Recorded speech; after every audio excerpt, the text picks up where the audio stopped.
Hello दोस्तों, मेरा नाम है आयुष कोचिया और मैं एनटीपीसी लिमिटेड में अभी काम करता हूँ और मेरा आईआईटी दिल्ली में भी सिलेक्शन हो गया था गेट के थ्रू। तो आईएएस के कन्वेंशनल पेपर के कुछ प्रीवियस ईयर के कुछ क्वेश्चंस को सॉल्व करते हैं जो हमारे बहुत बहुत टफ हैं। उन क्वेश्चंस को सॉल्व करेंगे जिससे कि हमारे मेन कॉन्सेप्ट जो हैं वो सारे के सारे एक ही क्वेश्चन से रिवाइज आए। तो ऐसे ही मैं कुछ क्वेश्चंस की सीरीज लेकर के आ रहा हूँ जिनमें आपके सारे के सारे कॉन्सेप्ट्स रिवाइज हो जाएंगे। तो आज हम चलिए स्टार्ट करते हैं एक फ्लाई व्हील के क्वेश्चन से, ठीक है। तो हम आज कौन सा क्वेश्चन लेते हैं? फ्लाई व्हील का क्वेश्चन लेते हैं। इसमें हमें t इज इक्वल टू दिया हुआ है 10,000 plus 2,000 sine two theta minus 1,800 cos two theta, ठीक है। और हमें दिया हुआ है n is equal to 250 RPM, L is equal to 80 centimetre, R is equal to 20 centimetre और जो हमें M R दिया हुआ है 120 केजी, 120 केजी, ठीक है। अब हमें सबसे पहले निकालना है पावर इंजन की। इंजन पावर कितना होगा वो निकालना है। हमें CS दिया हुआ है, स्पीड वेरिएशन दिया हुआ है प्लस माइनस 0.25%, 0.25%। अगर हमारा CS बराबर 0.25% है तो मूवमेंट ऑफ इनर्शिया निकालना है व्हील का, ठीक है। और एंगुलर एक्सीलरेशन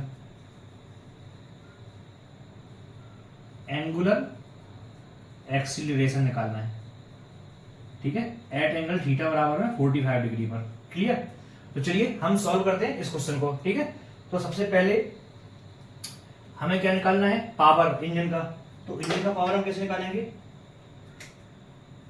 सबसे पहले हम n बराबर में कितना है 250 आरपीएम है ना। जो आरपीएम में है उसको हम ओमेगा में कन्वर्ट कर लेते हैं। तो क्या होता है 2 पाई n बाई 60 बराबर में ओमेगा होता है ना, जो एंगुलर वेलोसिटी होती है।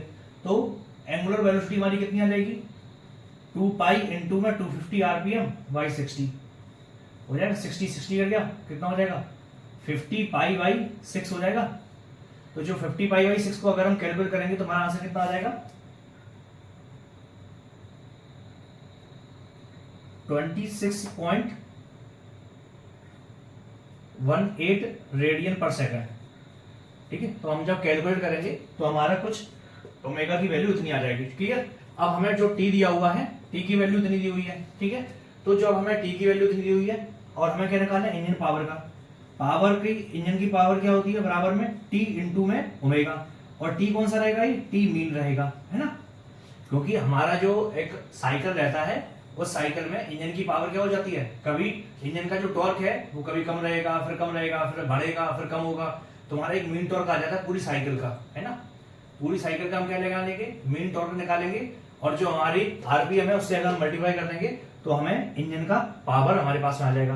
तो हमें ओमेगा तो हमें दिया हुआ है, हमने निकाल लिया, ठीक है। अब हमें टी मीन निकालना है। तो टी मीन कैसे निकालेंगे? इससे निकालेंगे।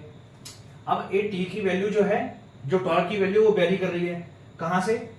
थीटा जो है वो टॉप डेड सेंटर से लिया हुआ है, टॉप डेड सेंटर से लिया हुआ है। तो जो हमारी थीटा की वैल्यू है वो थीटा की वैल्यू के साथ में टी की वैल्यू भी वेरी कर रही है, ठीक है। तो हम सबसे पहले टी को लिख लेते हैं। T is equal to 10,000 plus 2,000 sine two theta plus minus 1,800 cos two theta. अब इसमें दो फंक्शन दिए हुए हैं, ये तो किसी भी एंगल पर डिपेंड नहीं कर रहे हैं। 10,000 एक इसका अगर हम ग्राफ निकालेंगे 10,000 तो वो कैसा आएगा? सिंपल आएगा। ये हमारा टी है तो ये तो कभी वेरी करेगा ही नहीं, 10,000 का 10,000 रहेगा। लेकिन जो ए वाला है और ए वाला है कॉस टू थीटा वाला, साइन टू थीटा का अगर हम निकालेंगे, है ना, साइन थीटा का निकालेंगे तो साइन थीटा का क्या हो जाएगा? साइन थीटा ऐसे चलता है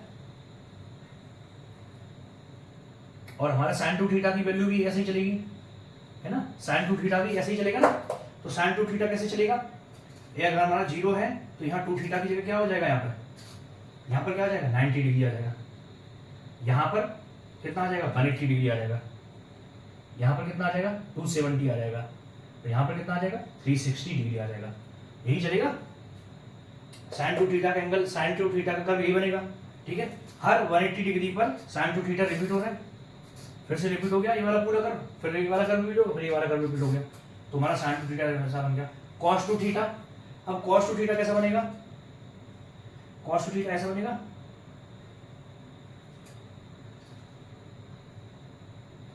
फिर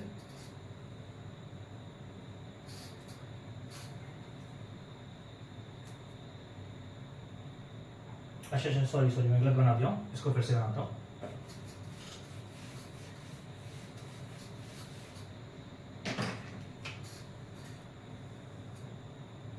अगर ये हमारा साइन है, ठीक है, तो कॉस हमारा ऐसा बनेगा, मतलब ऐसा बनेगा। ठीक है, ये 90 डिग्री जब यहाँ पर होगा तो ये 0 हो जाएगा, फिर यहाँ पर ये ऐसा बनेगा, है ना, यहाँ पर ये ऐसा बनेगा, फिर ऐसा बनेगा, तो इस टाइप से कुछ बनेगा।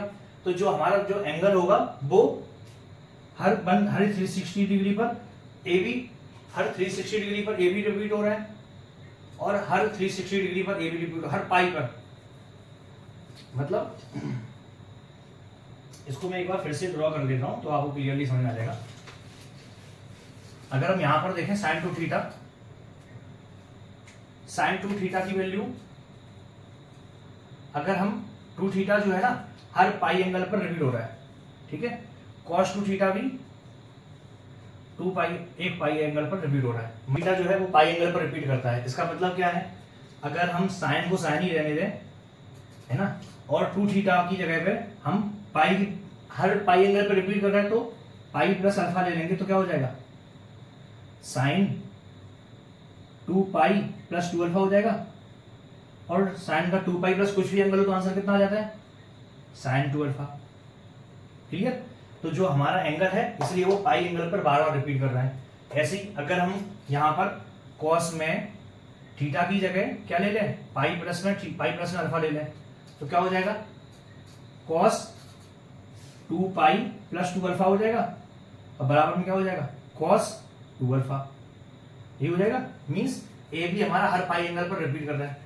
तो हमें दोनों में अगर हमारे दो फंक्शन दिए हुए हैं अलग अलग साइन और कॉस के, तो हमें ऐसा एंगल देखना है, ऐसा एंगल देखना है जिसमें दोनों क्या हो, दोनों रिपीट हो, दोनों क्या हो, दोनों रिपीट हो। तो पाई एंगल में ए भी रिपीट हो रहा है, ए भी रिपीट हो रहा है, ठीक है।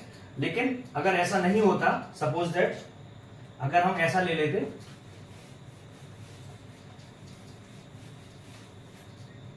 एक हमारा साइन 2 थीटा होता और एक हमारा कॉस 3 थीटा होता, ठीक है, तो साइन 2 थीटा की वैल्यू कैसे वेरी करती, पाई पर, है ना, और साइन 3 कॉस 3 थीटा की तो 2 पाई बाई 3 पर। हर 2 पाई बाई 3 पर क्या होगा, 2 पाई बाई 3 इंटू में अल्फा ले लें हम, ठीक है, तो क्या हो जाएगा कॉस 2 पाई बाई 3 इंटू में अल्फा प्लस अल्फा, तो क्या हो जाएगा कॉस 2 पाई प्लस 3 अल्फा, तो बराबर में क्या हो जाएगा कॉस 3 अल्फा। मीन्स जो कॉस की वैल्यू है वो हर 2 पाई बाई 3 में चेंज हो रही है, तो साइन 2 थीटा की वैल्यू पाई में चेंज होगी, पाई में भी फिर वही आ जाएगी, 2 पाई में भी वही आ जाएगी, 3 पाई में भी वही आ जाएगी। ऐसे ही इसकी वैल्यू 2 पाई बाई 3 में भी वही रहेगी, फिर 2 के बाद 4 पाई बाई 3 में वही रहेगी, फिर 6 पाई बाई 3 में भी वही रहेगी, तो कितना हो गया 2 पाई। तो 2 पाई दोनों में कॉमन है, तो इन दोनों अगर हमारे पास में एक साइन 2 थीटा होता, एक कॉस 3 थीटा होता, तो इनकी वैल्यू कब वेरी करती 2 पाई बाई बाद सेम हमारा सेम फिर से टॉर्क आ जाता है ना, तो 2 पाई बाई बाद रिपीट करती है ना, दोनों एंगल जो है 2 पाई कॉमन है, तो हमारा क्या हो जाएगा, हमें दोनों का क्या निकालना है, एलसीएम निकालना है। इसका मतलब सिंपल है कि अगर हमारे इसमें साइन 2 थीटा और कॉस 3 थीटा रहता तो इनकी वैल्यू कब रिपीट होती, 2 पाई बाई के बाद रिपीट होती, दोनों की वैल्यू रिपीट होना चाहिए, हमें ऐसा एंगल देखना है जो दोनों में आ जाए, ठीक है।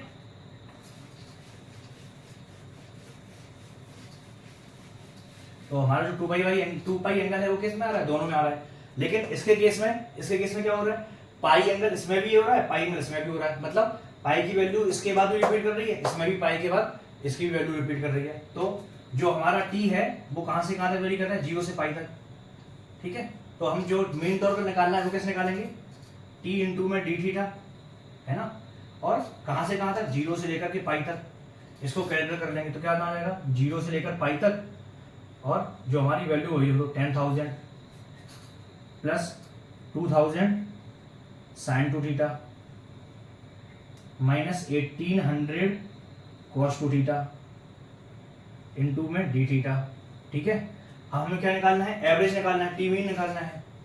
तो टी मीन कैसे निकालेंगे, 1/पाई करना पड़ेगा, क्योंकि हम जीरो से पाई तक निकाल रहे हैं, तो पाई का पूरा यहाँ से यहाँ तक निकाल रहे हैं, तो यहाँ से यहाँ तक कुछ वैल्यू हो जाएगी। अगर हम पाई से डिवाइड करेंगे तो हमें टी मीन आ जाएगा। ठीक है, तो 1/पाई हम इसको कैलकुलेट करेंगे तो कितना हो जाएगा, 10,000 का 10,000 हो गया, थीटा का थीटा हो गया, प्लस 2,000 का 2,000 हो गया, साइन टू थीटा बराबर क्या हो जाएगा, minus cos two theta upon 2 हो गया, माइनस 1800 का माइनस 1800 हो गया।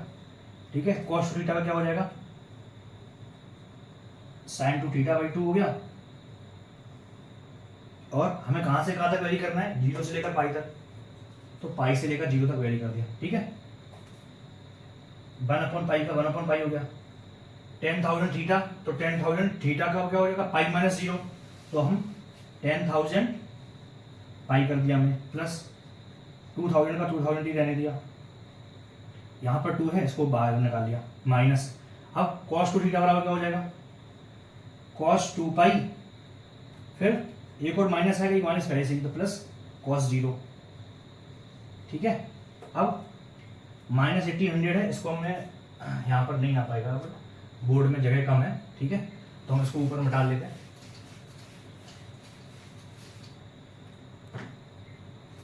माइनस 1800 का 1800 साइन टू थीटा बाई 2 है, 2 बाहर निकाल दिया, क्या हो जाएगा, साइन 2 पाई माइनस और 0 माइनस साइन 0 हो गया। ठीक है, तो अब कितना हो जाएगा हमारा, 1/पाई का 1/पाई हो गया, 10,000 पाई का 10,000 पाई ही रहने दिया। ठीक है, अब 2,000/पाई का 1,000 हो गया इसका। अब cos 2 पाई, cos 2 पाई बराबर कितना होता है, 1 होता है, माइनस 1, cos 0 बराबर क्या होता है, +1 हो गया, माइनस 1800/2। क्लियर, साइन 2 पाई बराबर कितना हो गया, 0, और साइन 0 बराबर क्या हो गया, 0। क्लियर, तो ए भी 0 हो गया, ए भी 0 हो गया, तो कितना हो गया, 1/पाई इंटू में 10,000 पाई। ठीक है, तो जो हमारा टी मीन आया वो कितना आ गया, 10,000 आ गया। ठीक है, न्यूटन मीटर। क्लियर, तो जो हमारा टी मीन आया वो आ गया। अब हमें क्या निकालना है, पावर।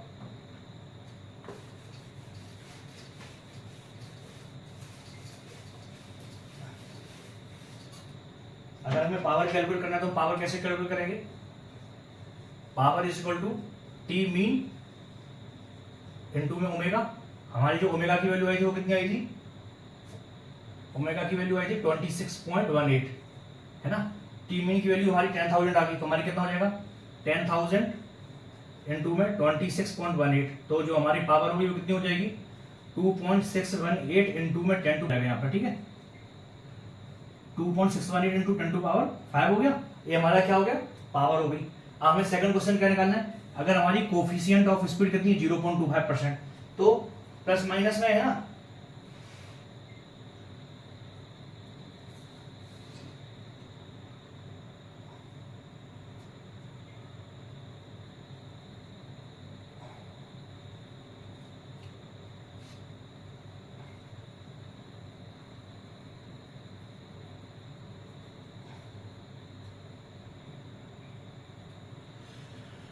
तो हमने इतना कैलकुलेट कर लिया। अब हमें क्या निकालना है, अब हमें निकालना है CS, कोफिशिएंट CS।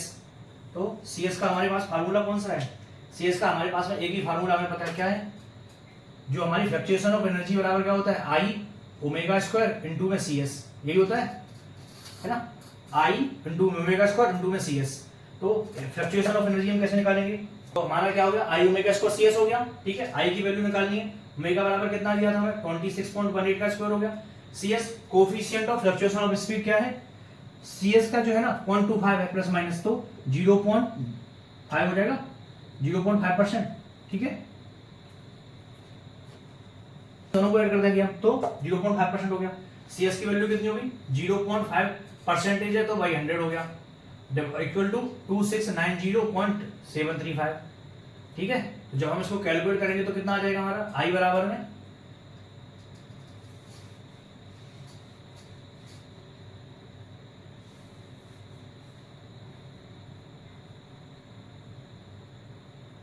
तो I बराबर में हमारा आ जाएगा 785। ठीक है,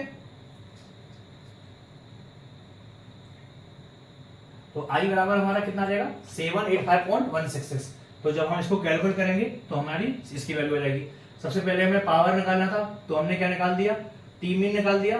टी मीन निकालने के बाद ओमेगा का मल्टीप्लाई कर दिया, हमारे पास में पावर आ गया। फिर CS के लिए हमें इक्वेशन क्या पता है, I ओमेगा स्क्वायर CS, जो किसकी वैल्यू होती है, फ्लक्चुएशन ऑफ एनर्जी की।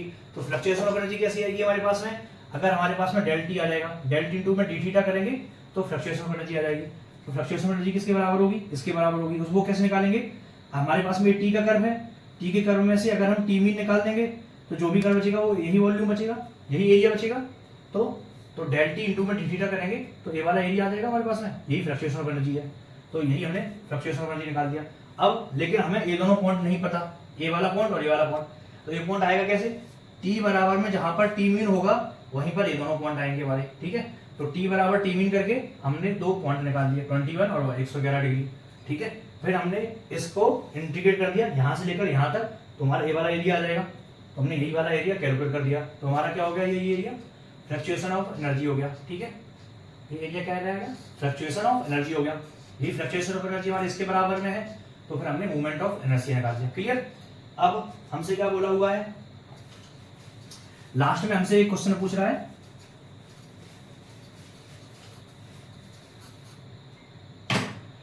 जब थीटा बराबर 45 डिग्री है तो एंगुलर एक्सेलरेशन कितना लगेगा। ठीक है, तो एंगुलर एक्सेलरेशन कैसे निकालेंगे, आई अल्फा बराबर में टी होता है, टी बराबर में आई अल्फा है ना, तो जो टी होगा बराबर में आई अल्फा होगा। ठीक है, तो जो डेल टी होगा, अब एंगुलर एक्सेलरेशन कितना होगा, जितना चेंज हुआ होगा उसी के कारण लगेगा। ठीक है, तो आई तो हमें पता ही है, अल्फा में निकालना है, डेल टी कितना होगा, तो हमारा ए है वैल्यू, डेल टी कितना होगा, टी माइनस टी मीन, ये हो जाएगा। तो कितना हो जाएगा, टी मीन कितना है, 10,000 है, 10,000 हट गया तो बचा क्या, 2,000 sine two theta minus 1800 cos two theta. देखो अभी क्या है हमारा, ये पूरा टी का वैल्यू दिया हुआ है, जो हमारा एक्सेस टॉर्क लग रहा है ना, जो हमारा टॉर्क में चेंज हुआ है वही हमारा किसके बराबर होगा, जितना टॉर्क में चेंज होगा वही एंगुलर एक्सेलरेशन के बराबर होगा, है ना, आई इंटू में अल्फा, है ना। तो जो आई अल्फा है बराबर क्या हो जाएगा, डेल टी क्या हो जाएगा, टी माइनस टी मीन, है ना, जो हमारा एक्स्ट्रा टॉर्क चाहिए। तो 2000 into sine two theta minus 1800 cos two theta. अगर हमें थीटा बराबर कितना दिया हुआ है, 45 एंगल, तो इसकी वैल्यू निकालेंगे कितना हो जाएगा, 2000 साइन 45 इंटू में 2 कितना हो जाएगा, साइन 90, साइन 90 की वैल्यू 1 माइनस 1800 का 1800, है ना, कॉस टू थीटा तो कितना हो जाएगा, कॉस 90 डिग्री, कॉस 90 बराबर क्या हो जाएगा, 0। क्लियर। तो हमारा आंसर कितना आ गया, 2000। क्लियर। जब हमारा वैल्यू 2000 हो गया, इसकी वैल्यू क्या है, आई अल्फा के बराबर। अब आई की वैल्यू हमने निकाल ही दी है, तो अल्फा की वैल्यू हम कैलकुलेट कर सकते हैं। तो जो हम अल्फा की वैल्यू कैलकुलेट करेंगे वो कैसे आएगी, अल्फा बराबर क्या हो जाएगा, 2000 डिवाइडेड बाई 785, 785.16 जो भी है, तो हमारी वैल्यू कितनी आ जाएगी, हमारी जो वैल्यू आ जाएगी 2.547 आ जाएगी रेडियन पर सेकंड। ठीक है, क्लियर। तो हमें जो टॉर्क की वैल्यू दी हुई है, पहले तो हम थीटा को देखेंगे। सबसे पहले हमारे कितने एंगल बाद जो टॉर्क है वो रिपीट हो रहा है, तो हमने वो एंगल देख लिया। फिर हम टी मीन निकालेंगे, टी मीन निकालने के लिए वो एंगल निकालना जरूरी है। ठीक है, तो टी मीन कहां से कहां तक निकालना है, जिस एंगल तक रिपीट हो रहा है, 0 से जहां जिस एंगल तक रिपीट हो रहा है वहां तक हम इंटीग्रेट करेंगे। ठीक है, और हमारे पास में किसकी वैल्यू आ जाएगी, फिर टी मीन की वैल्यू आ जाएगी। ठीक है, देखो हम स्टेप लिख लेते हैं।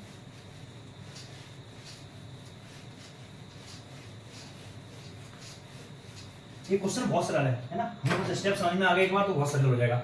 जो भी हमें टी दिया हुआ है, कुछ भी दिया हुआ है, तो सबसे पहले हमें थीटा के निकालना है जिसपे वो रिपीट हो रहा है, ठीक है। हमें रिपीटेटिव वाला पता चल गया, फिर सारे क्वेश्चन सिमिलर आएंगे। फिर हमें सेकंड में क्या करना है, हमारे पास में टॉर्क दिया हुआ है ना, टॉर्क की वैल्यू दी है, फिर हमें टी मीन निकालना पड़ेगा ना। जब टी मीन आ जाएगा तो हम पावर भी निकाल सकते हैं, क्यों? क्योंकि टी मीन इन 2 में ओमेगा, हमारे पास में क्या आ जाएगी, पावर आ जाएगी, है ना, तो हम पावर भी निकाल लेंगे। फिर हमें क्या निकालना है, एंगुलर स्पीड निकालना है, मूवमेंट ऑफ इनर्शिया निकालना है। तो हमारे पास CS दिया हुआ है, तो मूवमेंट ऑफ इनर्शिया के लिए और CS के लिए इक्वेशन क्या है, I ओमेगा स्क्वायर CS बराबर में क्या है, डेल ई। तो डेल ई निकालने के लिए क्या निकालना पड़ेगा हमें, डेल ई निकालने के लिए क्या निकालना पड़ेगा, ए ही है ना डेल ई, इसलिए क्या निकालना पड़ेगा, जहां पर T mean is equal to T होगा तो केवल 2 ही पॉइंट आएंगे हमारे पास, एक ये वाला पॉइंट और एक ये वाला पॉइंट। तो हमारे पास में क्या आ जाएगा, एंगल आ जाएगा, ठीक है। हमारे पास जब 2 एंगल आ गए तो यहां से लेकर यहां तक इंडिकेट करना पड़ेगा। किसको इंडिकेट करेंगे, तो फिर से हमारे पास में एक टी माइनस टी मीन, यही रहेगा, टी माइनस टी मीन को θ1 और θ2, ये हमारा θ1 हो गया, ये हमारा θ2 हो गया। टी में से अगर हम टी मीन हटा देंगे तो ये हमारा टी का कर्व है, और इसमें से हम टी मीन हटा देंगे तो यही वाला कर्व बचा, ठीक है। और कहां से कहां तक इंटीग्रेट करना है, θ1 से लेकर के θ2 तक वेरी करना है। तो जो हमारे पास में क्या आ जाएगी, फ्लक्चुएशन ऑफ एनर्जी आ जाएगी। और एक बार हमारे पास फ्लक्चुएशन ऑफ एनर्जी आ गई तो हम आई ओमेगा स्क्वायर CS से आई की वैल्यू निकालनी, आई की वैल्यू निकाल देंगे। अगर हमें CS निकालना है तो हम CS निकाल देंगे, क्लियर। फिर अगर हमें स्पेशल अगर पूछा हुआ है टॉर्क वगैरह निकालने के लिए किसी एंगल पे, तो फिर तब भी क्या करना पड़ेगा, जो हमारा डिफरेंशियल टॉर्क है उसको कैलकुलेट करेंगे, क्योंकि डिफरेंशियल टॉर्क के कारण ही हमारा क्या लगेगा, एक एक्सेशन लगेगा, तो हम अल्फा की वैल्यू फिर हम कैलकुलेट कर लेंगे। तो ये सारी स्टेप है, आपको और कुछ नहीं करना है, इसमें बहुत सिंपल है। अगर आपको ये वीडियो बहुत अच्छे समझ में आया होगा तो आप इसके इसी तरह से मैं कन्वेंशनल की और भी सारी सीरीज लाऊंगा जिसमें कुछ क्वेश्चन ही सॉल्व करेंगे, और इन सारे क्वेश्चन से हम सारे के सारे उस चैप्टर से रिलेटेड या उस टॉपिक से रिलेटेड सारे के सारे कॉन्सेप्ट्स को रिवाइज करेंगे प्रॉपर तरीके से, ठीक है। आपको ये वीडियो अगर अच्छा लगा है तो लाइक और सब्सक्राइब करना ना भूलिए।